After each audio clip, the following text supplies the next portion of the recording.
प्रिय भक्तों, दुर्गा नवरात्रि के दौरान माँ दुर्गा के 9 स्वरूपों की पूजा की जाती है। दुर्गा जी के छठे स्वरूप में माँ कात्यायनी की पूजा नवरात्रि के छठे दिन में की जाती है। इस दिन माँ कात्यायनी की पूजा अर्चना करने से रोग शोक संताप और भय नष्ट हो जाता है। देवी कात्यायनी का स्वरूप अत्यंत उज्जवल और ज्योतिर्मय है। इस स्वरूप में देवी की 4 भुजाएं हैं। देवी कात्यायनी का वाहन सिंह है। देवी के इस स्वरूप के पूजन से भक्तों में एक अद्भुत शक्ति का संचार होता है। मान्यता है कि देवी कात्यायनी की पूजा में लाल और सफेद रंग के कपड़े पहनना बहुत शुभ होता है। देवी कात्यायनी का ध्यान गोधूली बेला में किया जाना चाहिए। देवी कात्यायनी को प्रसन्न करने के लिए नवरात्रि के छठे दिन शहद का भोग लगाने का विधान है। ऐसा करने से जीवन में मधुरता और सुख समृद्धि आती है। आप शहद में बने कद्दू के हलवे का भी भोग यहाँ पे लगा सकते हैं। पौराणिक कथा के अनुसार कात्य गोत्र में महर्षि कात्या ने माँ भगवती जगदम्बा की कठिन उपासना की और उन्हें पुत्री रूप में प्राप्त करने का आग्रह किया। माँ भगवती ने इच्छा पूरी करते हुए उनके घर पुत्री के रूप में जन्म लिया। कात्यायन ऋषि के यहाँ जन्म लेने और सर्वप्रथम उनके द्वारा पूजे जाने के कारण यह देवी कात्यायनी कहलाई। माँ कात्यायनी अमोघ फलदायिनी है। ब्रजमंडल की अधिष्ठात्री देवी के रूप में प्रतिष्ठित हैं, क्योंकि भगवान कृष्ण को पति रूप में पाने के लिए ब्रज के गोपियों ने इन्हीं की पूजा की थी। जय माँ भगवती, जय माँ दुर्गा। अभी श्रवण कीजिए नवरात्रि व्रत कथा। एक समय की बात है, बृहस्पति जी ब्रह्मा जी से कहते हैं कि हे ब्राह्मण, आप अत्यंत बुद्धिमान, सर्वशास्त्र और चारों वेदों को जानने वाले हैं। हे प्रभु, कृपया कर मेरा कथन भी सुनिए। चैत्र व आश्विन माह के शुक्ल पक्ष में नवरात्रि का व्रत व उत्सव क्यों किया जाता है? इस व्रत का क्या फल मिलता है? पहले इस व्रत को किसने किया था? बृहस्पति जी का कथन सुनकर ब्रह्मा जी बोले, हे बृहस्पति, तुमने बहुत ही अच्छा प्रश्न किया है। जो मनुष्य मनोरथ पूर्ण करने वाली दुर्गा महादेवी, सूर्य और नारायण का ध्यान करते हैं, वे मनुष्य धन्य हैं। नवरात्रि का यह पर्व संपूर्ण कामनाओं को पूरा करने वाला है। ब्रह्मा जी आगे कहते हैं, हे बृहस्पति, जिसने सबसे पहले इस नवरात्रि महाव्रत को किया है, उसका पवित्र इतिहास मैं तुम्हें सुनाता हूँ। तुम इसे ध्यान पूर्वक सुनो। ब्रह्मा जी कहते हैं, एक नगर था जिसमें पीठ नाम का एक गरीब ब्राह्मण रहता था। वे भगवती दुर्गा का अनन्य भक्त था। संपूर्ण सद्गुणों से युक्त एक कन्या ने उनके यहाँ जन्म लिया। मानो ब्रह्मा की सबसे पहली रचना हो वो। उसका नाम सुमति रखा गया। सुमति अपनी सहेलियों के साथ ऐसे बड़ी होने लगी जैसे शुक्ल पक्ष में चंद्रमा की कलाएं बढ़ रही हो।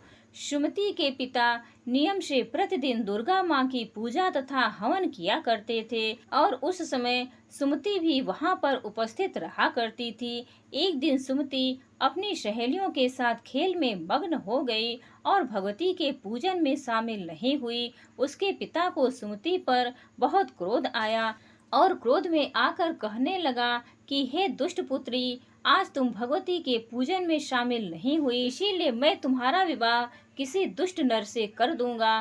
पिता की बातों से पुत्री को कष्ट पहुंचा और कहने लगी कि हे पिताजी, मैं आपकी पुत्री हूँ और आपके ही अधीन हूँ, इसलिए आप मेरा विवाह जिस किसी से भी करना चाहें करा सकते हैं, क्योंकि होना तो वही है जो मेरे भाग्य में लिखा है।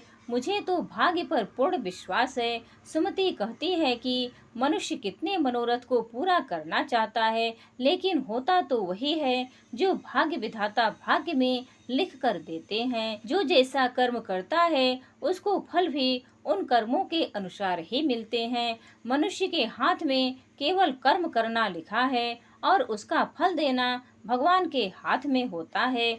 अपनी कन्या के मुख से यह निर्भयपूर्ण बातें सुनकर ब्राह्मण का क्रोध बढ़ जाता है और अपनी पुत्री का विवाह एक कुष्ठ रोगी से करवा देता है और कहता है कि अब जाओ और अपने कर्म का फल भोगो। मैं भी देखता हूँ कि तुम भाग्य के भरोसे रहकर कैसे जीवन यापन करती हो। पिता के वचनों को सुनकर सुमति मनन करने लगी कि मेरा दुर्भाग्य है कि मुझे ऐसा पति मिला, और अपने दुखों पर विचार करती हुई सुमति वन की ओर चल पड़ी। उस भयानक वन में कुशा पर रात बिताई। सुमति की हालत देखकर देवी भगवती उसके पूर्व के पुण्य को देखती हुई उसके सामने प्रकट होती हैं और कहती हैं, हे दीन ब्राह्मणी, मैं तुम पर प्रसन्न हूँ। तुम जो चाहो वे वर मांग सकती हो, मैं तुम्हें सब कुछ दूंगी। भगवती दुर्गा के वचन सुनकर सुमति कहने लगी, हे देवी, आप कौन हैं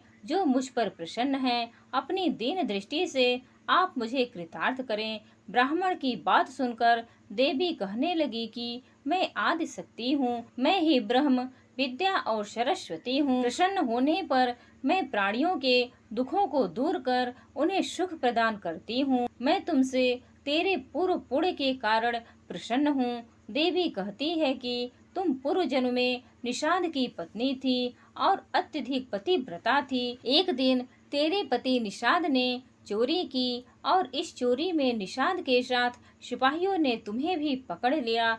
तुम दोनों को जेल में बंद कर दिया गया और भोजन भी नहीं दिया गया। उन दिनों तुमने ना कुछ खाया और ना ही कुछ पिया। इस प्रकार 9 दिन तक नवरात्रि का व्रत संपूर्ण हो गया। भगवती बोली, हे देवी, उन 9 दिनों के व्रत के प्रभाव से मैं प्रसन्न हूँ और तुम्हें मनोवांछित वस्तु देना चाहती हूँ। तुम जो चाहो मांग सकती हो। भगवती की बात सुनकर ब्राह्मणी बोली, आपको मैं सत सत प्रणाम करती हूँ। आप मेरे पति पर कृपा करें और इनके कोढ़ को दूर करें। इस पर देवी कहती हैं कि उन दिनों तुमने जो व्रत किया था उनमें से एक दिन के व्रत का पुण्य अपने पति के रोग को दूर करने के लिए अर्पण करो। मेरे प्रभाव से तेरा पति सोने के शरीर वाला हो जाएगा। ब्रह्मा जी बोले, इस प्रकार देवी का वचन सुन वे ब्राह्मणी बहुत खुश हुई और पति को निरोगी देखने की इच्छा से ठीक है ऐसा बोली। उसके पति का शरीर भगवती देवी की कृपा से ठीक होकर सोने की कांति सा हो गया, मानो उसके कांति के समक्ष चंद्रमा की कांति भी फीकी पड़ गई हो। पति के मनोहर देह को देखकर ब्राह्मणी देवी को अति पाक वाली समझकर स्तुति करने लगी और बोली, हे दुर्गे, आप दुखों को दूर करने वाली, तीनों लोकों के कष्ट हरने वाले, दुखों का निवारण करने वाली, रोगी को निरोगी करने वाली, प्रसन्न होने पर मनोवांछित फल देने वाली और दुष्ट मनुष्यों का नाश करने वाली हो। तुम ही सारे जगत की माता व पिता हो। हे माँ अम्बे, मेरे पिता ने क्रोध में मेरा विवाह एक कुष्ठ रोगी से कर दिया था। पिता की निकाली हुई बेटी को आपने सहारा दिया है। ब्राह्मणी कहती है कि हे देवी, दुखों के सागर से आपने मुझे बाहर निकाला है। हे देवी, मैं आपको बारंबार प्रणाम करती हूँ। ब्रह्मा जी बोले, हे बृहस्पति, उस सुमति ने मन से देवी की बहुत स्तुति की और उसकी की हुई स्तुति से देवी को बहुत संतोष हुआ। देवी ने ब्राह्मणी से कहा कि तुम्हारे घर एक अति बुद्धिमान, धनवान, कीर्तिवान और जितेंद्रिय पुत्र पैदा होगा जिसका नाम उद्यालक होगा। देवी ब्राह्मणी से कहने लगी, हे ब्राह्मणी, तेरी कोई और इच्छा हो तो वे भी मांग सकती हो।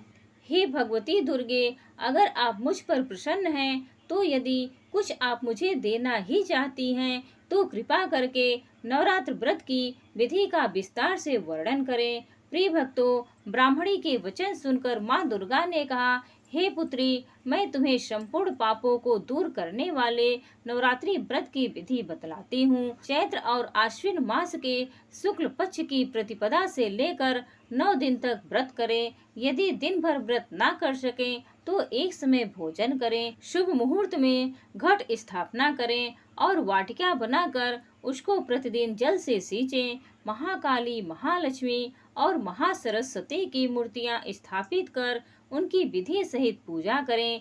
बिजौरा के फूल से अर्घ्य देने से रूप की प्राप्ति होती है। जायफल से अर्घ्य देने पर कीर्ति, दाग से कार्य की सिद्धि होती है। आंवले से सुख की प्राप्ति और केले से अर्घ्य देने से आभूषण की प्राप्ति होती है।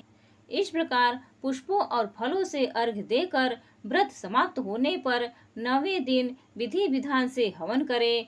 खांड खीर, गेहूं, शहद, जौ, तिल, बेल, नारियल, दाख और कदम्ब जैसी विभिन्न सामग्रियों से हवन करें। आंवले से कीर्ति की और केले से पुत्र की, कमल से राजत सम्मान की और दाखों से संपदा की प्राप्ति होती है। खांड घी, नारियल, शहद, जौ और तिल तथा फलों से होम करने से मनोवांछित वस्तु की प्राप्ति होती है। इस विधि विधान से हवन आदि करके आचार्य को अत्यंत नम्रता के साथ प्रणाम करें और यज्ञ की सिद्धि के लिए उन्हें दक्षिणा दे। इस प्रकार बताई हुई विधि के अनुसार जो व्यक्ति व्रत करता है उसके समस्त मनोरथ अवश्य ही सिद्ध होते हैं, इसमें तनिक भी संदेह नहीं है। इन 9 दिनों में जो कुछ दान आदि दिया जाता है उसका करोड़ों गुना फल मिलता है। इस नवरात्रि व्रत को करने से अश्वमेघ यज्ञ का फल मिलता है।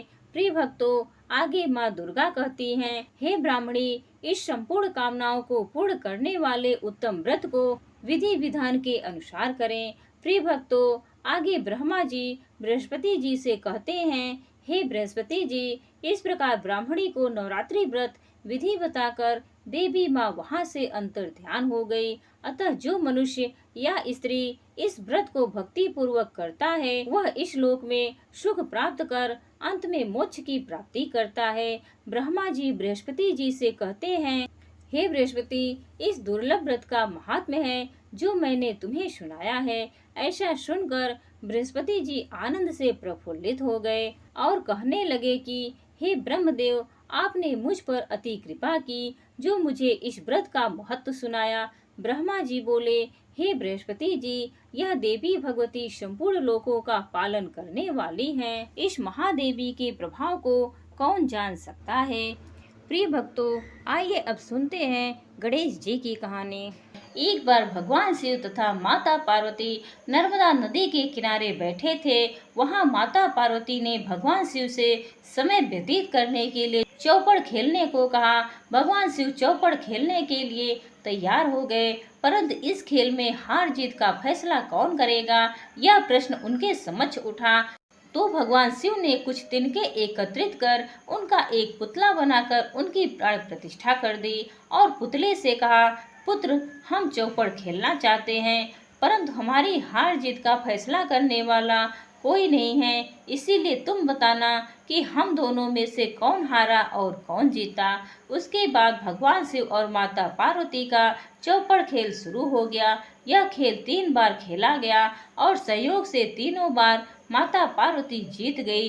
खेल समाप्त होने के बाद बालक से हार जीत का फैसला करने के लिए कहा गया, तो उस बालक ने महादेव को विजयी बताया। यह सुनकर माता पार्वती क्रोधित हो गई और क्रोध में उन्होंने बालक को लंगड़ा होने तथा कीचड़ में पड़े रहने का श्राप दे दिया। बालक ने माता पार्वती से माफी मांगी और कहा कि माता, मुझसे अज्ञानतावश ऐसा हुआ है, मैंने किसी द्वेष भाव में ऐसा नहीं किया। बालक द्वारा क्षमा मांगने पर माता पार्वती ने कहा, यहाँ गणेश पूजन के लिए नाग कन्याएं आएंगी, उनके कहे अनुसार तुम गणेश व्रत करना, ऐसा करने से तुम मुझे प्राप्त करोगे। यह कहकर माता पार्वती भगवान शिव के साथ कैलाश पर्वत पर चली गई। 1 वर्ष के बाद उस स्थान पर नाग कन्याएं आई। तब नाग कन्याओं से उस बालक ने श्री गणेश के व्रत की विधि मालूम की। तत्पश्चात उस बालक ने 21 दिन लगातार गणेश जी का व्रत किया। उनकी श्रद्धा से गणेश जी प्रसन्न हुए। उन्होंने बालक को मनोवांछित फल मांगने के लिए कहा। उस बालक ने कहा, हे विनायक, मुझ में इतनी शक्ति दीजिए कि मैं अपने पैरों से चलकर अपने माता पिता के साथ कैलाश पर्वत पर पहुंच सकूं और वे हमें देखकर प्रसन्न हो जाएं। तब बालक को वरदान देकर श्री गणेश अंतर ध्यान हो गए। इसके बाद वह बालक कैलाश पर्वत पर पहुंच गया और कैलाश पर्वत पर पहुंचने की अपनी कथा उसने भगवान शिव को सुनाई। चौपड़ वाले दिन से माता पार्वती शिव जी से विमुख हो गई थी। अतः देवी के रुष्ट होने पर भगवान शिव ने भी बालक के बताए अनुसार 21 दिनों तक श्री गणेश का व्रत किया। इस व्रत के प्रभाव से माता पार्वती के मन में भी भगवान शिव के लिए जो नाराजगी थी वह समाप्त हो गई और माता पार्वती कैलाश पर्वत पर वापस आ गई। वहां पहुंचकर पार्वती जी ने शिव जी से पूछा, हे स्वामी, आपने ऐसा कौन सा उपाय किया जिसके फल स्वरूप मैं आपके पास भागी भागी आ गई हूँ। शिव जी ने गणेश व्रत का संपूर्ण वृत्तांत उससे कह दिया। तब पार्वती जी ने अपने पुत्र कार्तिकेय से मिलने की इच्छा से 21 दिन पर्यंत 21-21 की संख्या में दूर्वा पुष्प तथा लड्डुओं से गणेश जी का पूजन किया। 21वें दिन कार्तिकेय स्वयं ही पार्वती जी से मिलने आ गए। उन्होंने भी माँ के मुख से इस व्रत का महात्म्य सुनकर व्रत किया। कार्तिकेय जी ने यही व्रत विश्वामित्र जी को बताया था। विश्वामित्र जी ने भी व्रत करके गणेश जी से जन्म से मुक्त होकर ब्रह्म ऋषि होने का वर मांगा। गणेश जी ने उनकी मनोकामना पूर्ण की। ऐसे हैं श्री गणेश जी, सबकी मनोकामनाएं पूर्ण करते हैं। प्रिय भक्तों, उम्मीद है आज की यह कहानी आप सभी को पसंद आई होगी। हर हर महादेव।